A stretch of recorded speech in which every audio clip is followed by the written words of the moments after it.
Para Twister, O'Neill con el balón, ahí tenemos el artículo, Daimiel, el artículo, la ley marcial, el artículo número 34.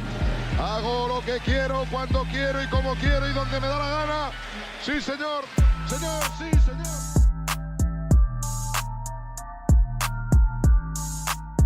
Bienvenidos a Artículo 34, tu podcast de básquet.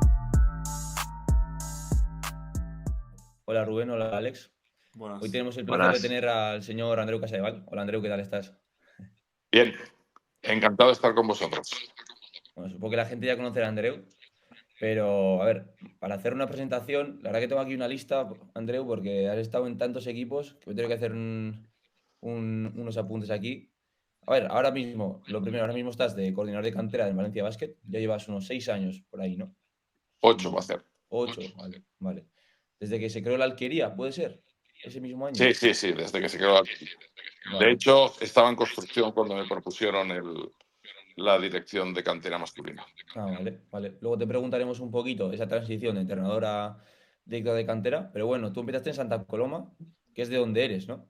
Sí, Entonces ahí, luego pasas a Badajoz, tengo aquí, luego Giria, que es cuando asciendes a CB, luego vas al Lugo, ACB, Huesca, ACB, en el Fuenla también, Lucentum, asciendes otra vez, Huelva, estás en Breogán, estás en Lleida, estás en Burgos, y luego ya tu última experiencia de entrenador es en el Zaragoza, en ACB y también en Eurocup. Bueno, al final, teniendo en cuenta que has tenido 5 ascensos, eres el entrenador con más ascensos que hay, ¿no? De la Débora ACB, si no me equivoco. sí es. Y el primero con 28, 29 años, ¿no? La verdad que muy joven. Y la primera pregunta sería un poco eso, que nos cuentes cómo es un ascenso, ya que has vivido tantos, y de todos, como entrenador, ¿cuál es el que hayas vivido con más cariño? Bueno, yo pienso que todos se viven con cariño. Todos. Cada uno tiene su cosa especial, ¿no? Por ejemplo, el primero, pues primero porque yo era también un entrenador muy joven, porque llegué a un equipo que era Giria, que era una población de 15.000 habitantes, que vivía el baloncesto con una gran pasión, que ya habían estado a punto de ascender el año anterior y no lo habían logrado. Y cuando llegué yo, pues iban últimos y mi labor, la que me encomendó el presidente, el señor Morató, era no descender al equipo, ¿no? Y recuerdo que fue una liga larguísima, pero que, bueno, que al final nos metimos en playoff y bueno, nos sacamos de encima como Caja Madrid o equipos como Caja Madrid o como Proaci Mallorca, que, bueno, tenían equipazos comparado con el presupuesto que teníamos nosotros. Y ese ascenso, pues bueno, eso lo recuerdas especialmente porque lo vives mucho. Después, el de Lucentum fue muy especial, pues porque era un equipo muy joven.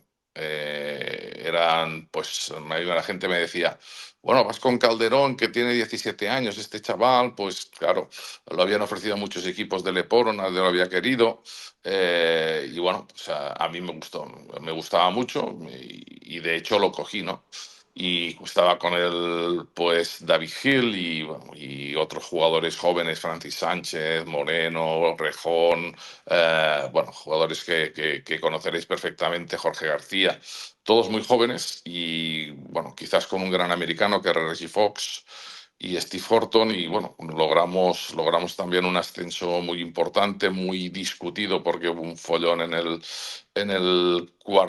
tercer partido de allí en Lleida, donde, bueno, podíamos hablar de un atraco a mano armada, pero que, bueno, lo resolvimos con el cuarto y el quinto partido, ¿no? Pero sí que fue salió en todas las noticias y en todos lados.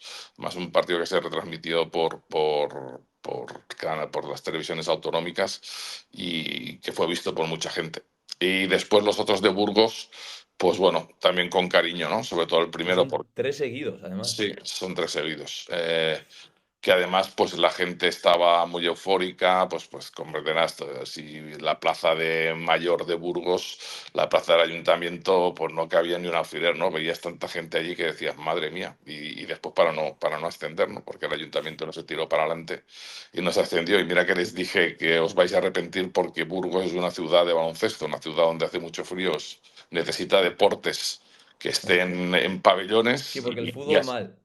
Y así se descubrió, bueno, y así se dieron cuenta después cuando ascendieron que evidentemente ojalá se hubiera hecho antes, ¿no? Pero los tres de Burgos también fueron emotivos, quizás ya con menos sentimiento los últimos porque lo lograbas y la gente pues ya decía, bueno, va a ser lo mismo de cada año, no vamos a ascender. Pero bueno, yo aquí alabaría la labor de Tizona Burgos, que dejó de competir para lanzarse a los tribunales y para hacer justicia con los temas de ascensos y descensos, y el Tribunal de la Competencia le dio la razón y gracias a ello volvieron a haber ascensos y descensos, porque el canon que había puesto ACB en aquel momento pues era un canon pues, que muy pocos equipos podían alcanzar y prácticamente no había ningún ascenso. Entonces, bueno, se volvió a la normalidad y ahí, pues bueno, pues ahora estamos con ascensos y descensos por parte de todo el mundo y muy bien. Sí, sí. Muy bien. Sí, Alex. Andreu, ¿qué tal?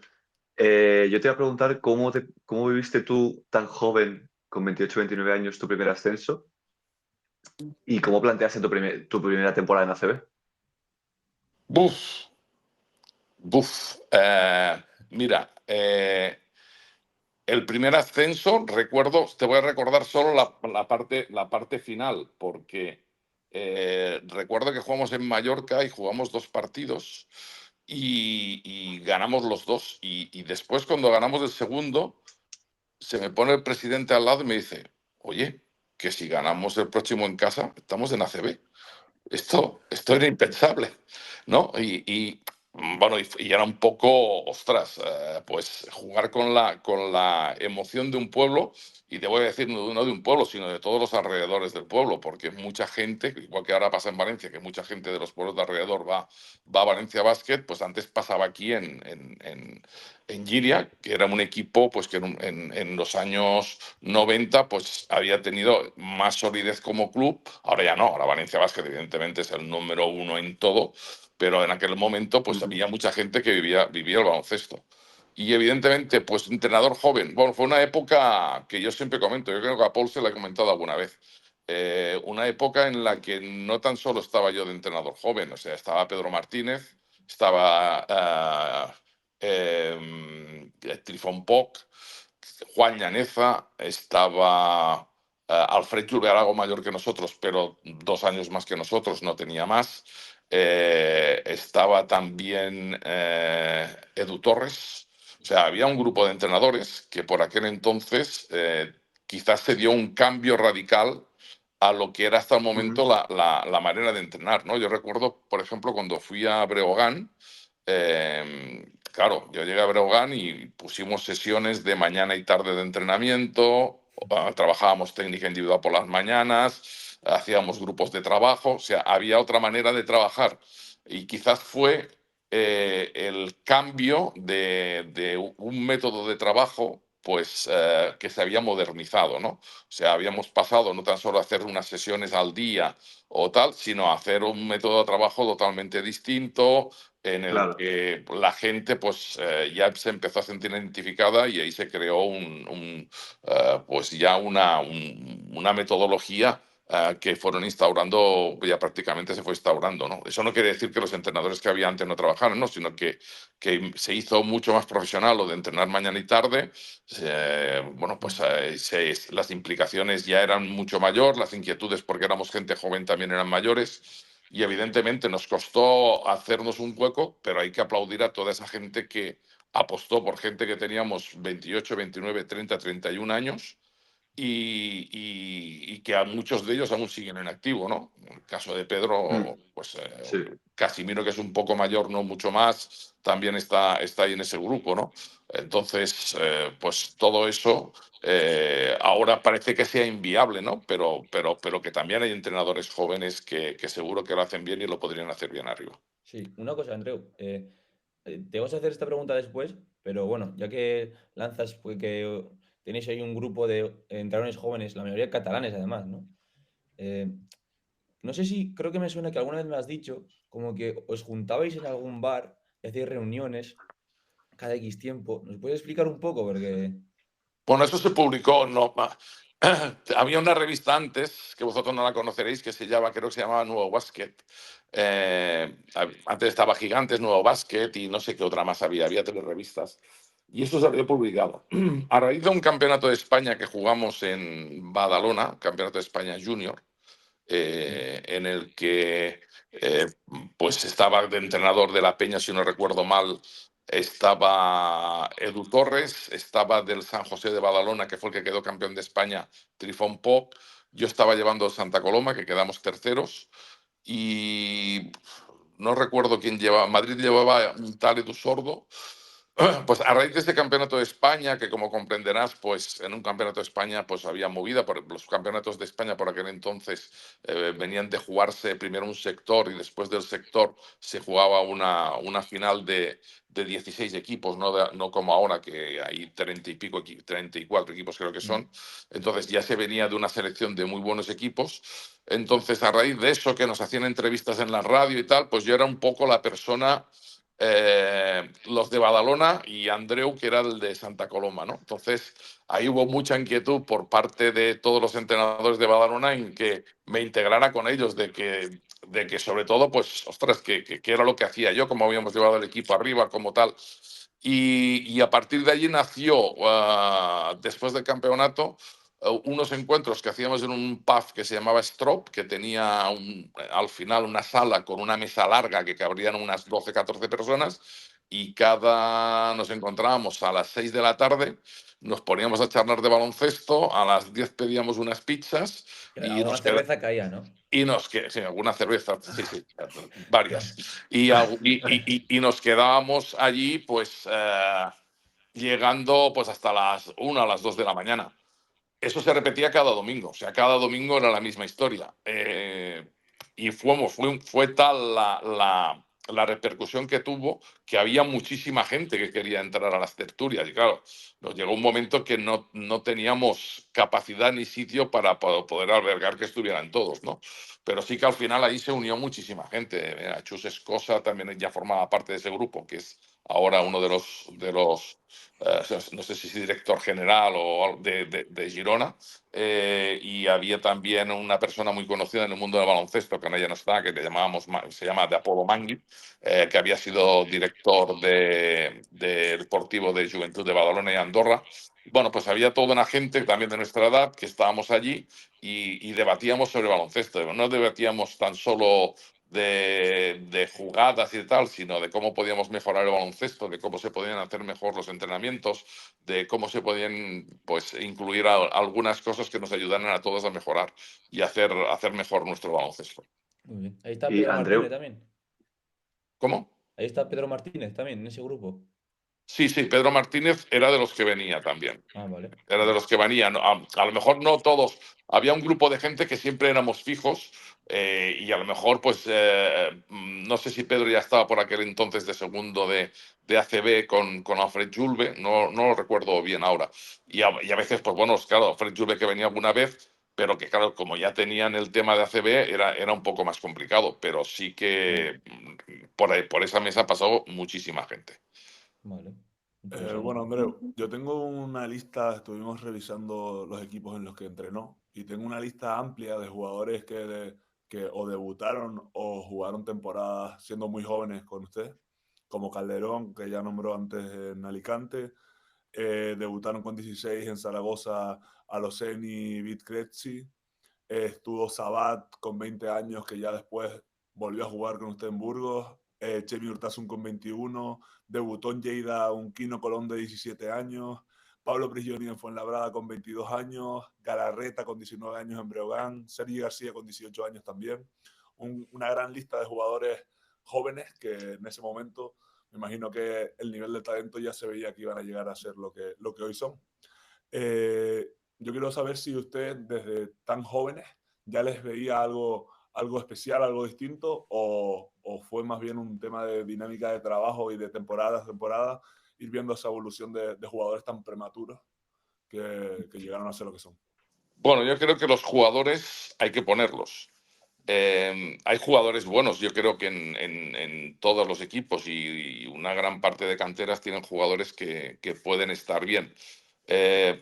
yo creo que la presión que a veces llevamos los entrenadores es muy grande, y eso nos hace pues pedir a veces, bueno, a veces no, muchas veces nos hace pedir jugadores que son ya más contrastados, ¿no? Que ya tienen un peso específico, porque parece que el riesgo es menor.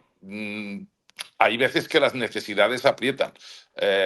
Yo tenía presupuestos muy humildes, entonces, dentro de los presupuestos humildes, si encima tienes un chaval que te hace gracia, si no lo pones, ¿no? Yo recuerdo, por ejemplo, el caso de Nacho Biota. Nacho Biota, cuando debutó en Huesca, que venía cedido de un equipo vasco, pues lo habíamos cedido el año anterior, pues fue el rookie, el mejor rookie de ACB, ¿no? Pues bueno, pues con el tema de Calderón, como os comentaba, se ofreció a muchos equipos de Leporo. Estamos hablando de Leporo, no estamos hablando de ACB. Y nadie se atrevió a cogerlo, ¿no? Porque muy joven, pues que los equipos que querían todos subir y la inexperiencia de una persona de su edad que tenía 17 años cuando empezó la liga. Pues bueno, yo creo que si tienes jóvenes que tienen talento, hay que ponerlos. Y has de ser valiente en intentar ponerlos. Es cierto que no todos los jóvenes pueden jugar, ¿no? Pero sí que hay que en cierta manera te pueden dar ese paso. Alocen, me acuerdo que lo hice debutar en campo del Madrid, ¿no? Íbamos con Sergi García, que era nuestro segundo base, y Tomás Bellas estaba lesionado. Pues tuvo que debutar contra el Madrid. No era fácil ponerle, pero era un jugador que tenía un talentazo increíble. Después no pudo tener continuidad, tuvo una lesión en el pie y lo tuvimos ahí 2 meses parado, ¿no? El tema de Vit fue una necesidad. Vit tenía un cuerpo, un físico muy delgadito, no estaba acabado de formar como jugador, ¿no? Es uno de los jugadores de esos del Este que acaban de desarrollarse más tarde. Pero no tan solo debutó Vit. Yo recuerdo que de la cantera de Zaragoza hice debutar al menos a 4 o 5 jugadores más por un tema también de necesidades, porque la plantilla nuestra era muy corta y eso pues había jugadores de mucha calidad y los hice jugar. Me acuerdo que hice entrenar a Pradilla con 15 años con el primer equipo, ¿no? Que el pobre en el primer entrenamiento que hizo haciendo técnica individual pisó el pie de uno de los, no sé si fue de Futú, y se dobló el pie y también tuvo que parar 2 meses con mala suerte, ¿no? Lo traemos a entrenar al primer equipo y el primer entrenamiento se lesiona. Pero que bueno, pues había jugadores con muchísima calidad en Zaragoza. Y creo que, bueno, pues cuando hay jugadores hay que intentar ponerlos. Y bueno, la prueba está que yo, por ejemplo, mi segundo año en Zaragoza, pues quise a Sergi García de segundo base, ¿no? Mucha gente decía, ¿estás loco en ACB, Sergi García, segunda base? Bueno, miremos dónde está Sergi García ahora. O Luis Costa cuando lo tuve también con 19 años en Burgos, ¿no? Porque en Burgos sí que buscaba una continuidad de tener un base que ya llevara 2 o 3 años con un jugador joven de 18 y 19 años. Porque, bueno, pues porque creo que es una buena combinación y es una manera de enseñarles y de que ellos aprendan a estar arriba. El caso que hablabais de Sabat, caso de Sabat, lo tuve en 20 años en Lleida, pero después resulta que cuando lo tuve en Burgos, nadie se atrevía a meterlo en ACB, nadie. Y me acuerdo una llamada de Salva Maldonado y me dijo, oye, mira, yo tengo que preguntarte por Sabat, ¿por qué este tío no juega en ACB? Y le digo, ¿por qué no? Porque nadie lo ficha. Digo, fíchalo y verás cómo estarás contento. Bueno, hablamos del jugador, cómo era, y estuvo en la Peña 3 años, después estuvo en Girona. O sea, y hizo su carrera más tarde, pero que a veces colgamos mitos. No, es que es pequeño. No, es que no sé qué. No, es que no sé cuánto. No, pues mira, Sabat era pequeño y lo hacía bien, ¿no? Igual que lo hizo bien Carlos Marco cuando estuvo jugando su época de profesional, ¿no? Sí, muy interesante. ¿No te ponías tú nervioso cuando hacías debutar a un chaval como Alocen contra el Madrid? Bueno, yo siempre estaba nervioso, pero el jugador era el que se ponía más. O sea, un entrenador que dirige un partido y dice que no está nervioso, bueno, no me lo acabo de creer, ¿no? Tú siempre tienes ese gusanillo en el estómago, ¿no? ¿no? Si estás ganando de 20, a ver si me van a remontar. Si estás perdiendo de 15, me cago en la leche que no ganamos este partido. Y bueno, yo pienso que el entrenador, que evidentemente cada uno se toma las cosas a su manera, ¿no? Pero creo que los entrenadores siempre tenemos, unos lo llevan mejor, otros lo llevan peor, pero yo, por ejemplo, el día antes de partido para mí era algo, ¿no? Como pasar un examen de oposición, ¿no? O sea, cada partido era lo mismo, ¿no? Yo creo, y siempre veías al rival muy difícil, no veías ningún partido de decir, hostia, este partido lo voy a ganar, ¿no? Sí que es cierto que donde tuve más tranquilidad, y a lo mejor porque los resultados nos acompañaban mucho, y tal fue en Burgos, ¿no? Porque en Burgos, sobre todo como transcurría la temporada, la primera temporada que quedamos campeones de liga, fuimos la mejor defensa y el mejor ataque, y perdimos muy pocos partidos, que creo que fueron 4 o 5. La segunda temporada ya tenías un cargo de responsabilidad mayor, porque si habías ascendido la primera temporada y además tenías un 60 o un 70% de jugadores nuevos en la plantilla, los jugadores que venían con una responsabilidad de la leche, de decir, madre mía, no, si tenemos que intentar hacer como mínimo lo que has hecho. Y ahí el trabajo lo tenías en quitar esa presión, el que el equipo no tuviera presión, de que trabajaran, de que el trabajo nos llevaría donde nos merecíamos, y bueno, y eso es un trabajo constante durante todo el año. Que al final parece que los entrenadores están constantemente estresados. No sé si tú lo sentías así, pero por ejemplo, yo veo un partido y claro, tú cuando entras a un partido tienes que asumir que te van a meter X canastas, no sé, igual 30 o 35 canastas mínimo. Entonces, a partir de ahí, yo veo ahí que hay entrenadores, por ejemplo, y así que Vicius, que cada canasta que le meten parece que se vuelve loco. Entonces, ¿cómo lidia eso? O sea, ¿cómo has lidiado tú, siendo entrenador, con el hecho de saber que tú no puedes controlar lo que pasa en el campo? Bueno, puedes controlar si el plan de partido te sale bien, si el equipo contrario pues no está acertado o no está o haces que no esté acertado. Entonces ahí si tú dominas el cotarro en ese momento y ves que el plan de partido te va saliendo y que tú vas respondiendo, pues bien, el problema es cuando tú tienes el plan de partido y el equipo contrario tiene uno mejor que tú y tienes que ir cambiando sobre la marcha, ¿no? Entonces, eso se lleva, pues bueno, pues está dentro de la tensión. Pero yo pienso que yo siempre digo una cosa, el trabajo de equipo es fundamental y el trabajo de los ayudantes que tienes al lado es fundamental. O sea, yo tener un ayudante que me diga, hostia, podríamos hacer esto. Bueno, bien. O que te diga, es que nos están haciendo daño en el pick and roll, estamos haciendo blue y nos hacen daño ya, ¿y qué hacemos? Y pues no, que nos hacen daño. No, hombre, no. Pues, o sea, el trabajo de equipo es el plan de partido que hemos dicho, pues si no tenemos blue, vamos a hacer white, o vamos a hacer red, o vamos a hacer tal. Entonces, bueno, el equipo pues te dé esas ideas y el que vaya trabajando, porque claro, ahora ya se estila el llevar no un ayudante, ni dos. Hay equipos que tienen 4 ayudantes. Entonces, ese es un trabajo de distribución de roles en el que cada uno pues tiene que aportar sus cosas. Yo ahora estoy viendo Valencia Basket y estoy disfrutando pero muchísimo. ¿Por qué? Porque Pedro ha implementado un baloncesto distinto a todo lo que hay. Muy distinto. Sí, es verdad. Muy distinto. ¿Por qué? Bueno, porque jugamos a posesiones cortas, jugamos a tiros de 3 continuos y, sobre todo, buscamos un trabajo defensivo que sea alto. A lo mejor nuestro equipo aún tiene que mejorar defensivamente, ¿no? Porque si el entrenador, pues con toda la razón del mundo, pues tiene una exigencia de que los jugadores deben de rendir al más alto nivel. Pero claro, tú imagínate, nosotros estamos jugando a 100 y pico puntos cada partido. Eso es un juego divertido, porque ¿y cómo defiendes a nuestro equipo? Si tú sabes, no tienen que tirar rápidos, pero tenemos 6 sistemas de ataque, 7, no tenemos más. Lo demás aplicamos conceptos, acciones individuales. Entonces, defender a Valencia Basket es muy difícil.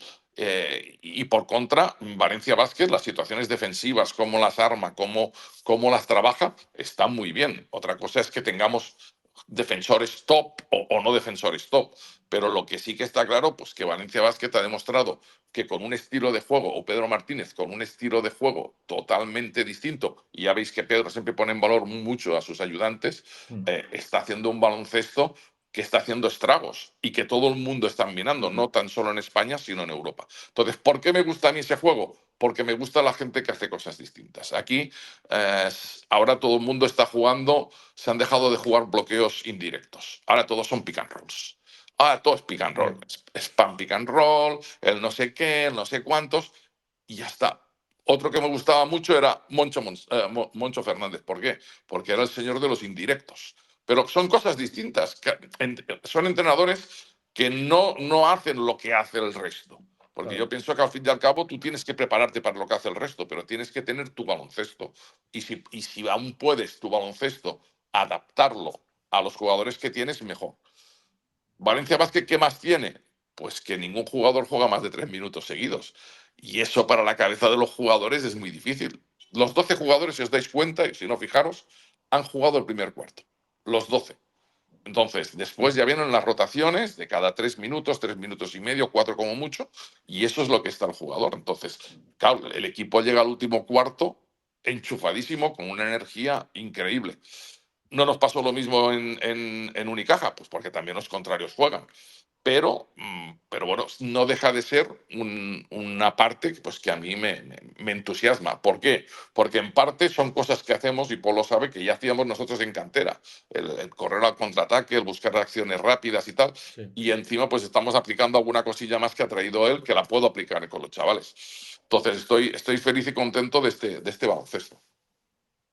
Además, Andreu, estamos viendo que el Valencia es de los que juega a más posesiones, es decir, que tiene muchos más tiros que el rival y por porcentaje. Por ejemplo, ayer al Baskonia estuvo a punto de salirle. El Baskonia lanzó 20 veces más que el Real Madrid, aunque bueno, para ganar Real Madrid siempre tienes igual de que hacer más cosas, pero sí que vemos que contra más posesiones, juego más rápido, más tiros, más porcentaje tienes que para llevarte la victoria.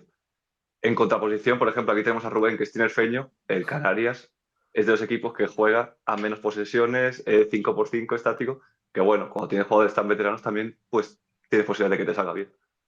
Bueno, y tiene un entrenador, Chus, que es, o sea, el book de Chus es un book, diríamos, de los más amplios. O sea, él tácticamente y con sistemas, bueno, ha estado en Valencia, le he visto trabajar y utiliza mucho el vídeo.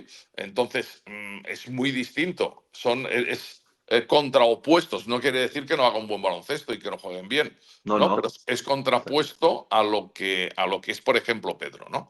Y hay una cosa que también quiero destacar, y es la labor de trabajo de rebote de Valencia Basket.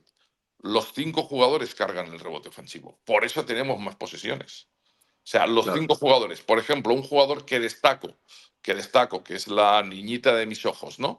Que cuando está en pista es raro que no coja 2, 3 rebotes ofensivos, que es Sergio de la Rea. O sea, Sergio de la Rea, pues estaba viendo el partido el otro día y cuando fallamos un tiro, ¡bum!, aparece Sergio, te coge el rebote, te la mete debajo, la vuelve a sacar. O sea, que no él, sino Puerto, pues todos los jugadores, Jan Montero, todos. O sea, todos tienen ese hábito que se ha creado en el trabajo de los entrenamientos, que es el cargar el rebote ofensivo, ¿no? O sea, si vamos desde atrás, ejercer una fuerte presión defensiva, el rebotear y el correr todos. Y en ataque, si creo que debo de tirar y tengo espacio para tirar, buscar ese lanzamiento. O sea, entonces, claro, ¿cómo defiendes a Valencia Basket, no? Porque en una llegada que un jugador te tira un triple y a la siguiente te vuelve a tirar otro, y a la siguiente te tira al interior, entonces Claro. es muy Sí. difícil. Es muy difícil poder defender a Valencia Basket. Bueno, Andreu, y siguiendo en esta línea del Valencia Basket, de estos años como director de cantera y demás, viendo un poco por encima todo, lo primero es la arquería. Teniendo la arquería todo se hace mucho más sencillo. Al final, seguramente junto al Madrid, al Juventud, sean la mejor infraestructura que tiene una cantera CB para llevar a cabo todo el trabajo de cantera y demás. Y después también viendo la mejoría de los resultados en campeonatos de España de Valencia Basket y en Minicopa cada vez están compitiendo más con un bloque de jugadores nacionales mayor al que podrían tener otras canteras. Nombres como jugadores que estuvieron y se ve que van a tener una gran proyección en Leboro, por ejemplo, Millán Jiménez del 2002 está haciendo un muy buen papel, Guillén Ferrando en Girona, y después tenemos lo que vamos a nombrar, Larry de la Rea, 2005, que ya es un presente y seguramente uno de los jugadores con más talento del baloncesto español. También he visto que está Lucas Marí del 2005, Jorge Carot 2006, que también están fijos en dinámica de entrenamiento con el ACB. Está el ejemplo de Josep Puerto, que ya es un jugador consolidado. ¿En qué línea se mueve ahora mismo la cantera de Valencia Basket? ¿Siguen proyectando jugadores para que sean realidades en el equipo ACB? Como ya he comentado, están siguiendo el hilo de todo, la misma dirección que Pedro Martínez lleva en el ACB, se empieza desde abajo. ¿Cómo vienen los años de la cantera del Valencia Basket ahora? Bueno, cuando llegué a Valencia Basket, en aquel momento estaba Paco Raga de director general, estaba la incorporación también de José Puentes, que después fue el director general que sustituyó a Paco Raga, y Chechu Molero, que fue el que en un principio propuso mi nombre y evidentemente consensuado con los otros, con el director general, el director de operaciones, ¿no? A mí se me dijo que, bueno, que creara un sello de Valencia Basket, ¿no? Que cómo podíamos crear un sello de Valencia Basket. Y lo que me dediqué el primer año, porque claro, cuando tú llegas del mundo profesional, otra vez a cantera es otro mundo. O sea, yo había llevado cantera y había llevado la dirección de cantera de Santa Coloma, pero la instalación te ponía el vello de punta, ¿eh? Cada vez que los 2 primeros años era una cosa que cada vez que te paseabas por las pistas a los que nos gusta el baloncesto era algo impresionante, ¿no? Me acuerdo que mi compañero Juanjo Rojo y yo fuimos los primeros que nos fuimos a la Alquería sin estar inaugurada, que estábamos en las oficinas, estábamos solos y era una gozada estar allí con todas estas instalaciones, con los despachos, con todo, ¿no?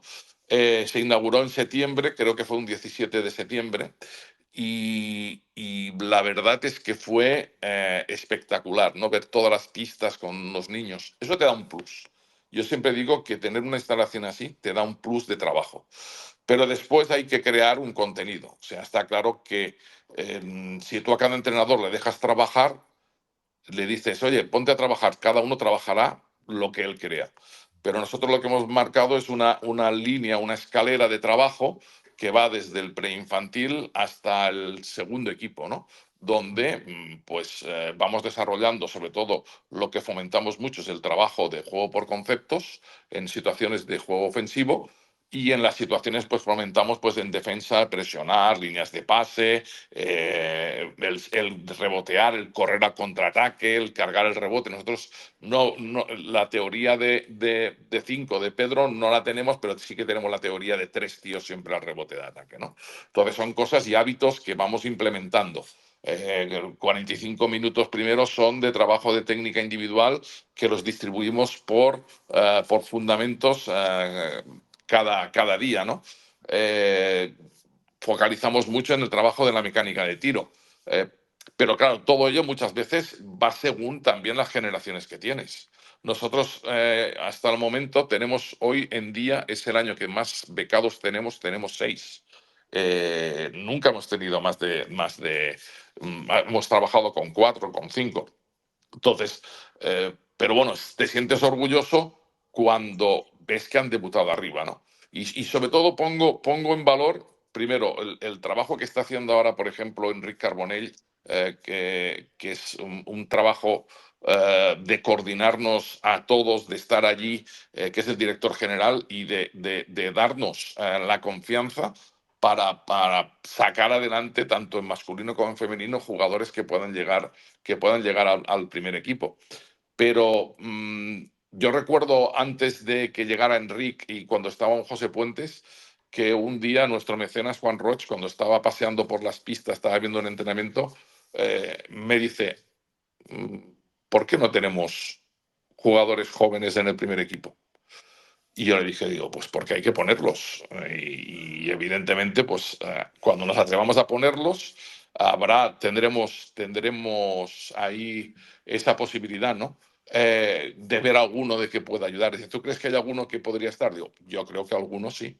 Y recuerdo que estaba con el director general y le dijo, el año que viene no vamos a fichar a 14 ni a 15 jugadores.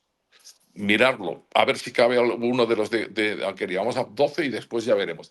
Y ese año fue el año, bueno, ya hizo debutar algunos Jaume Ponsarnau, pero el año más fuerte fue el de Joan Peñarrocha, que teníamos 12 jugadores seniors, hubo lesiones importantes y llegaron a jugar hasta 5 jugadores de Alquería. Ahí fue donde la Alquería se reivindicó, pues con jugadores como Millán, como Guillem Ferrando, bueno, jugadores que habían estado y otros que jugaron pero no han llegado al nivel de estos, como Alex Gilbert, que también debutó, y varios ahora que ahora no recuerdo, y que jugaron, ganaron en campo del Barça, y se empezó a hablar mucho de la Alquería y del trabajo, ¿no?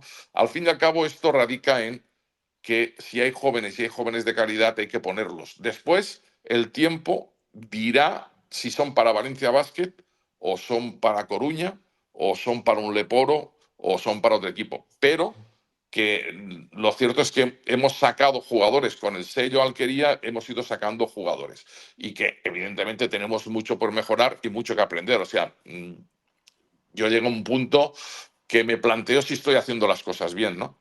Si no debería de cambiar algo, porque yo creo que si me acomodara a, bueno, lo que estamos haciendo ya está bien y tuviera una continuidad en todo eso, me estaría engañando a mí mismo. Y entonces yo creo que esto hay que darle siempre una vuelta de tuerca a todo. Y sobre todo poder contar con los entrenadores. Yo tengo la suerte ahora en mi grupo de trabajo que tengo un grupo de entrenadores que llevan tiempo en el club, algunos más tiempo que yo. Han sido segundos entrenadores, han sido entrenadores de escuela y ahora están arriba. Y yo muchas veces me gusta debatir con ellos. A ver, esto, ¿cómo lo haríamos? ¿Cómo lo hacemos? ¿No? Y ahora, por el otro día les decía en la última reunión que tenemos, estamos hablando mucho de la parte de logística y tal, y quiero que tengamos una reunión única exclusivamente para hablar de baloncesto y porque hay cosas nuevas que os quiero proponer y tal. Entonces, yo pienso que lo bueno de esto es que la persona que dirija esto sepa ver también cosas que se pueden proponer, ¿no?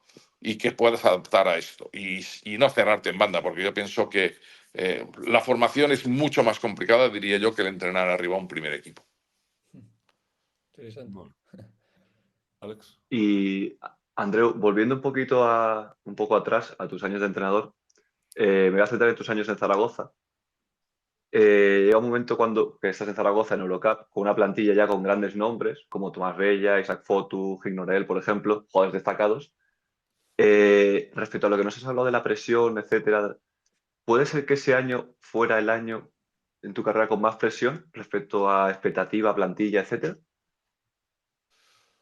Bueno, fue un año muy raro, porque si te digo cómo empezó el año, o sea, el año empieza que Tizona dice que no sale, no hay equipo, por lo tanto no tengo continuidad, porque se dice que se van a dedicar el dinero que se han gastado con el equipo ahora en los tribunales.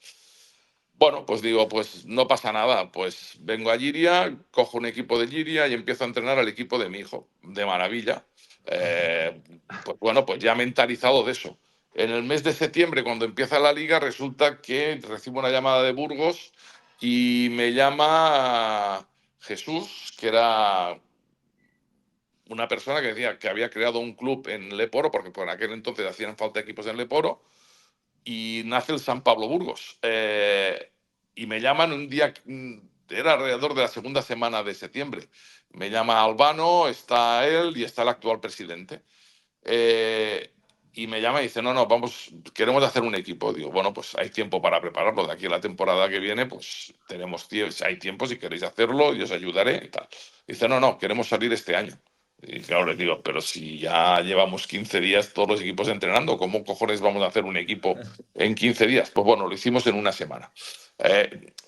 Para que os hagáis una idea, cuando llegamos al campo, claro, no teníamos ni balones ni teníamos nada, porque todo lo anterior era de Tizona y esto era otro club que, aunque tenía el cuerpo técnico, el mismo cuerpo técnico que tuve en Tizona, no teníamos nada más, lo tuvimos que pedir prestado.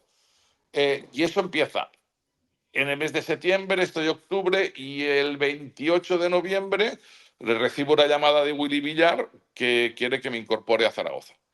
Me explica las razones, tal, y bueno, pues... Que es ahora director deportivo del Granca, por cierto, ¿no? Sí. Vale. Y bueno, pues me tuve que poner las pilas, porque llevaba 8 años fuera de ACB, que eran los mismos que llevaban en Tizona, 8-9, y empezar, no tan solo con eso, sino con temas de la Eurocup.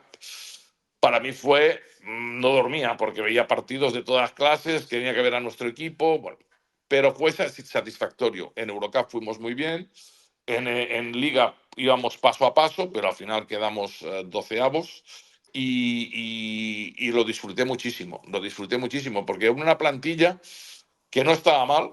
Me gustaban mucho jugadores como Robin Benzing, Tomás era un tío excepcional. Bueno, quizás había otros extranjeros que no se había dado con la tecla, que por eso, pues bueno, era una de las situaciones que era complicada, pero disfruté mucho. El segundo año fue mucho más complicado porque el presupuesto se redujo mucho y quedaron tan solo 6 jugadores. Nos salió Joan Sastre, ¿no? Por ejemplo, Joan Sastre fue otro de los jugadores que pasó de jugar a 10-15 minutos a jugar 25, ¿no? O Pere, ¿cómo se llama ahora? No me acuerdo. Pere Tomás, que no había jugado nada en toda la temporada y conmigo jugó 18 minutos de media, ¿no? Bueno, pues cada uno tiene su baloncesto y ve las cosas de su manera. Robin Benzing pasó de jugar al 4 al 3 y que era una de las cosas que Willy Villar estaba obsesionado, que debía de jugar al 3. Pues bueno, pues se hizo jugar al 3 y se le sacó buen rendimiento. Después ya vienen otros accidentes y otras historias que no son para comentar aquí, pero que sí que fue un año de responsabilidad y sobre todo de mucho orgullo y mucha satisfacción, porque Zaragoza también es una ciudad donde se ve mucho el baloncesto y sobre todo conviví muy bien con una persona que ahora la tengo de director deportivo, que es Luis Arbalejo. O sea, Luis Arbalejo, que era una persona que venía a los entrenamientos del primer equipo, era una persona que estaba continuamente siguiendo la cantera, que hizo una captación de jugadores muy importante y ahora, pues, Luis Arbalejo está en Valencia Basket, ¿no? Que al final, pues, hemos cambiado las tornas. Él está de director deportivo haciéndolo muy bien y yo estoy en la cantera, pues bueno, pues dirigiendo a esos jóvenes que a ver si tenemos la suerte de poder meter más arriba. Sí, sí. Muy bien, Andreu. Pues mira, para acabar, te vas a hacer un test, pero antes te quería hacer una pregunta de ya más a nivel personal, ¿cómo es la vida de un entrenador de élite? Porque a nivel de presión, pero no solo eso, sino a nivel de familiar también. Porque ya que al final has estado en tantos sitios y claro, pues al final si tú tienes una familia, tienes 2 hijos, ¿no, Andreu? Entonces, Sí. claro, ¿cómo lidias con tener 2 hijos y tener que, de repente te llama a mitad de temporada el Burgos y te tienes que mudar otra vez? ¿Cómo has lidiado con eso tú durante tus años de entrenador? Bueno, cómo lo ha vivido también mi mujer, ¿no? Porque yo me casé creo que fue a los 30 años y nos fuimos a vivir a Lugo. Y ya has leído toda una serie de sitios donde habíamos estado. Pues yo estuve allí, después tuvimos hijos, tuvimos tal, y fuimos arrastrando pues a los hijos prácticamente hasta Burgos, ¿no? Ya en Burgos ya dijimos, bueno, pues, si no estamos más de 2 años en un sitio, vamos a hacer que los niños se centren ahora en el colegio. Pues Aitana ya tenía que empezar al instituto, Andreu tenía 5 años menos. Y bueno, dijimos, bueno, pues que se queden en Giria y que ya conocen el gallego, ya han hecho catalán, el andaluz, o sea, ya han tocado no sé cuántos colegios, pues bueno, pues ahora que se centren aquí. Y bueno, con la suerte o la mala suerte para la familia, para mí, porque por ahí yo soy una persona bastante familiar, que bueno, los años de Burgos pues no fueron ni 1 ni 2, fueron 9 temporadas, más las 2 de Zaragoza. Entonces, yo en Burgos cada 15 días bajaba a casa después de los partidos. Me pegaba unas palizas tremendas, pero eso de no poder ver a tus hijos, sobre todo, ¿no? Andreu, que lo veías crecer, o Aitana, y decías, madre mía, lo que me estoy perdiendo en el día a día de ellos, ¿no? Pues es fuerte, es fuerte. Recuerdo que mi primer año pues, necesité un poco de ayuda psicológica, pues para poder compaginar el baloncesto en estar pensando continuamente en la familia. Eh, Claro. para los entrenadores y sobre todo para los familiares es muy difícil porque te llevas siempre la derrota allá donde vas. O sea, es muy difícil que un entrenador, cuando ha perdido un partido, pueda desconectar cuando está con la familia del partido que ha perdido, ¿no? Muy difícil. Si has ganado, todo es, venga, vamos a beber cerveza, vamos a vino, no sé qué, tal. Si pierdes, estás callado, no estás comunicativo, estás con el partido, el hijo que te pregunta, pero ¿por qué ha jugado tan mal este? No sé qué. Todo eso que parece que no es difícil. Y los entrenadores lo tenemos muy difícil por el grado de implicación que representa el estar en un sitio y el estar fuera de casa continuamente, porque tu mujer puede estar en casa, por ejemplo, en Zaragoza, pero tú estás igual en Italia, o estás en Hungría, o estás en Coruña, o estás en otro sitio. Entonces, que tú te tiras 3 días fuera de casa a la semana habitualmente, y eso las familias, muchas no lo llevan bien. O cuando lo llevan bien, que están estabilizadas en un sitio, patapam, no te renuevan o te cortan, coge, vuelve a hacer traslado y bueno, y sobre todo para los entrenadores es difícil, pero para las familias que están detrás Claro. tiene un mérito muy importante el que puedan seguir. De hecho, yo creo que, bueno, aunque es habitual ahora las separaciones y todo esto, hay muy pocos entrenadores que sigan con sus parejas desde inicio, ¿no? Pues mira, buen dato ese, estadístico. Se podría calcular.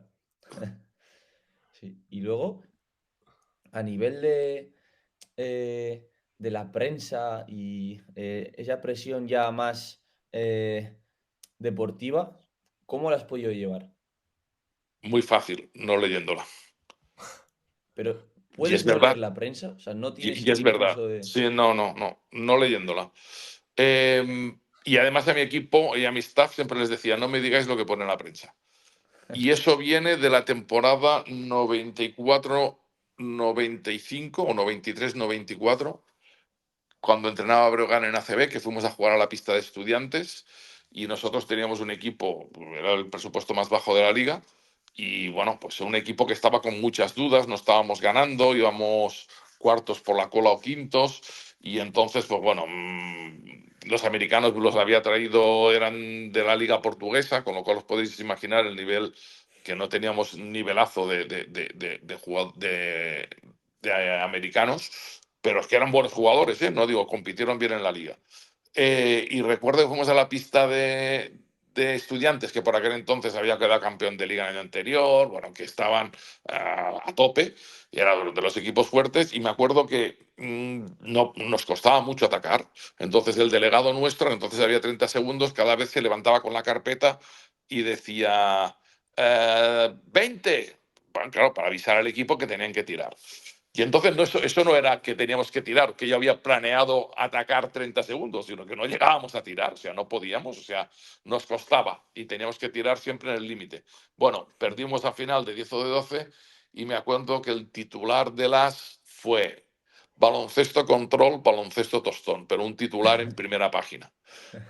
Y a mí eso me sentó como una patada, porque yo siempre había sido de contraataque, de tal, y me sentó bastante mal. Y recuerdo que lo publicó Martín Tello, un grandísimo periodista de baloncesto, y me acuerdo que le llamé y le dije, oye, Martín, eso no es verdad. Y me dice, hombre, como tu delegado se levantaba todo el rato con la carpeta para decir, digo, ya, hombre, pero tú no viste que nuestro equipo es un equipo más limitado, con muchas dudas, jugadores que renunciaban a tiro, pero no porque yo les dijera eso. Bueno, a raíz de esto, que además me afectó bastante, decidí no leer nada.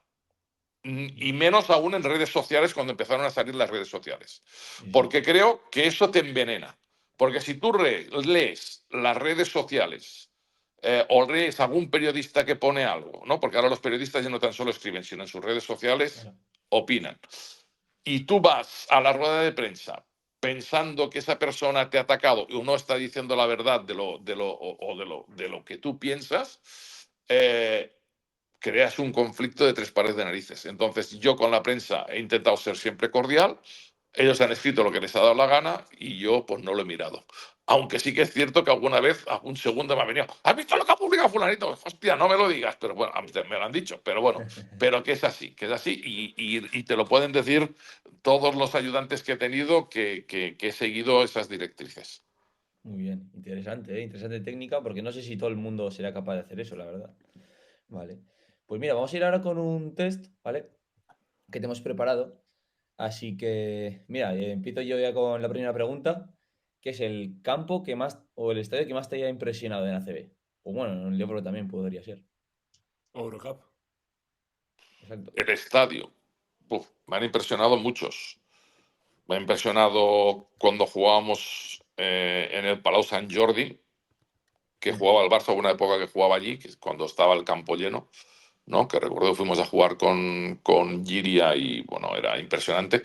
Pero sobre todo el que más, donde he ido a jugar y era impresionante, fue en Zaragoza, cuando estaban en Léporo, con 12.500 personas cada partido, y jugamos un partido 3 prórrogas, y fue impresionante el apoyo de la afición y la ayuda de la afición.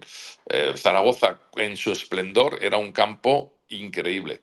Y después, no sé, yo pienso que cada campo tiene su idiosincrasia, pero sobre todo estos que te he dicho y el campo del Madrid imponen mucho. Imponen mucho, ya porque tienes el rival y porque tienes un señorío de gente, ¿no? Igual que con la Peña. O sea, la Peña te impone porque, ostras, es la solera del baloncesto español, ¿no? Y hubo épocas que ese campo estaba a petar, ¿no? Entonces, pues ibas ahí y dices. Después también ha habido épocas que los campos, el baloncesto ha tenido crisis y donde estaban a tope, pues ha estado media entrada, ¿no? Mm, Pero que sí que son campos que te impresionan, vale. especialmente estos. Jugador más currante que has tenido. Ha habido un jugador que le he tenido que decir que descansara. Le he tenido que decir, mira, chico, descansa, que te vas a romper. Y era José Manuel Calderón. O sea, la ética de trabajo que tenía José Manuel con 17, 18, 19 años, y la seguirá teniendo, porque es un crack. Bueno, la seguirá teniendo, ahora está ya, bueno, precisamente ayer dio una charla en Valencia, en EDEM. Es una persona increíble, infatigable, o sea, dar el 180% era algo impresionante, pero de verdad que os lo digo, o sea, tenerle que dar descanso en algún momento porque del entrenamiento que no quería. Y cuando teníamos un día de descanso, oye, podemos hacer técnica individual, podemos trabajar bote, impresionante, impresionante. No digo Vale. que no haya tenido otros que han trabajado, han habido otros que han Sí, trabajado seguro. mucho y bien, pero este destaca por todo eso. Vale. Vale. Sé que en una carrera tan larga será complicado, pero voy a pedirle 2 quintetos. Un quinteto de el nivel en el que los entrenó los 5 mejores jugadores y un quinteto de jugadores como Calderón, que lógicamente su mejor nivel no fue en Alicante. Un quinteto de como jugador en su carrera que diría que fuese el mejor que haya podido entrenar. Uf, no te lo sabría decir, o sea, te engañaría. O sea, no, o sea, tendría que pensarlo mucho. Y en estos momentos no estoy para pensar ni una cosa ni otra. Y te digo una cosa, yo llevo entrenando desde los 23, 24 años que entrené en primera B, que era la Leporo de Santa Coloma, en Santa Coloma. Si me dices qué jugadores tenía en Santa Coloma ese año, no sé si te diría 6 seguidos, ¿eh? O sea, te- o sea, de verdad, o sea, ahora tenerme que hacer, pues te diría Calderón seguro uno, o sea, pero después ponerme los otros, eh, me costaría hacer, o sea, esa pregunta me la tenías que haber dicho, que me la ibas a hacer, Ah, y qué falla entonces ha lo sido hubiera esa. pensado y hubiera dicho, va, de este equipo tal, de este tal. Pero aquí ahora de bote pronto no te lo puedo decir. No puedo decir porque no diría la verdad. Entonces, como quiero Claro. decir la verdad, prefiero no respondértela. O te La la respondo otro prepararemos día si para esto. quieres. Vale. Vale. Ahí no hemos estado muy avispados ahí, ¿eh? No, no, estaba avispado.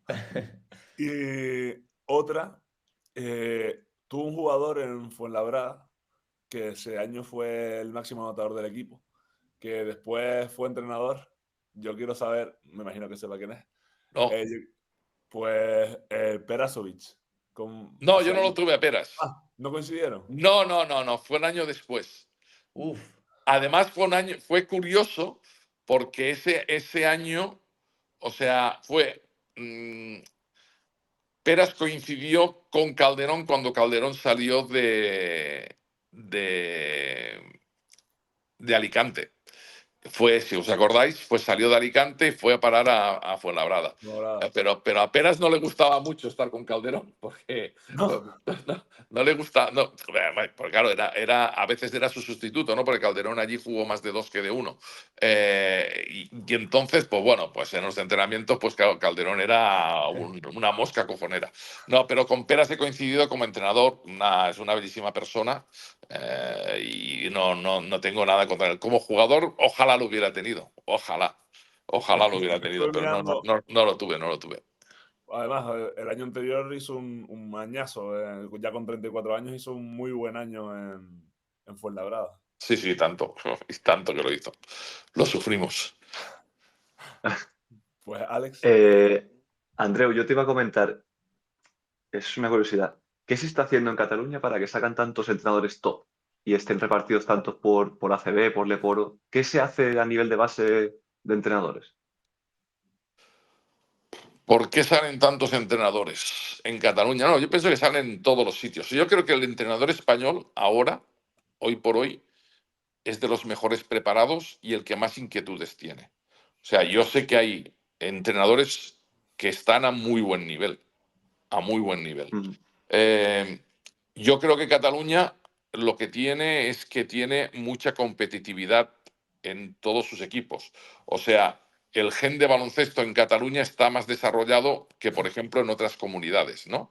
Madrid también tiene un gen baloncestístico importante y es por eso tienen más equipos y tienen más entrenadores. Pero diría que la escuela catalana, por así ser, pues lleva muchos años la Asociación Catalana de Entrenadores cuidando el hacer clinics y el ir innovando. Y ya no tan solo, ya no es tan solo la Asociación Catalana, sino también la Federación Catalana.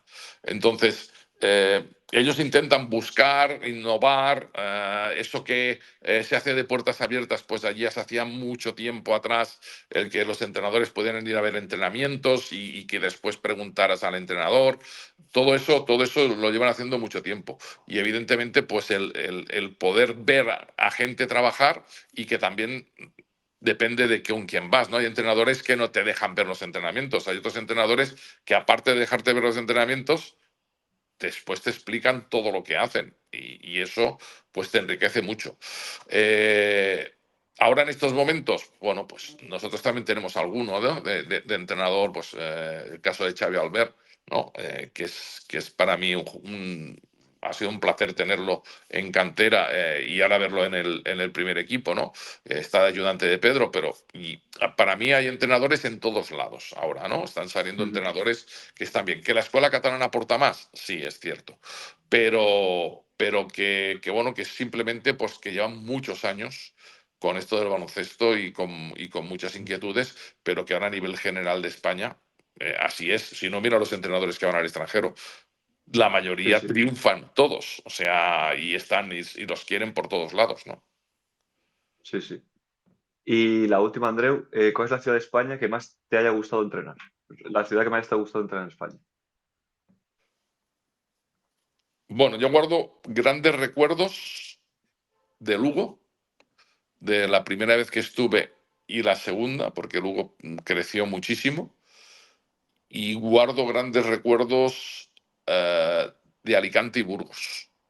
O sea, como ciudades, que Alicante porque es una ciudad cara al mar, eh, una ciudad cómoda, eh, y Burgos porque estuvo muchos años y es una ciudad histórica, una ciudad que han pasado los reyes, ha pasado, vamos, es historia pura, ¿no? Los reyes católicos. Bueno, pues, yo creo que Burgos simplemente vivir allí y tener tantas cosas por ver y tantas cosas por visitar y con una gente maravillosa es también agradable. Eh, pero la que más me enamoró, y es porque estoy aquí, es Valencia, ¿no? O sea, pues, bueno, yo soy catalán, soy de Santa Coloma de Gramenet y desde que vine aquí a los 26, 27 años ya no he regresado a Cataluña. O sea, solo para entrenar a Lleida y nada más, ¿no? Pero que bueno, la verdad es que esas ciudades les guardo un gran cariño. Muy bien, interesante. Andreu, la última, ¿recuerdas alguna bronca que hayas echado que hayas dicho, uff, aquí igual me pasé un poco con este jugador? Tengo varias. Tengo, Que- tengo varias. Bueno, recuerdo una con Eldon Campbell en un cara a cara que me sacaba 4 palmos en un tiempo muerto que me dice un día el presidente, dice, un día te va a pegar una hostia, un americano que te va a doblar. Dice, ¿cómo se te ocurre plantarle cara ahí? No, pero bueno,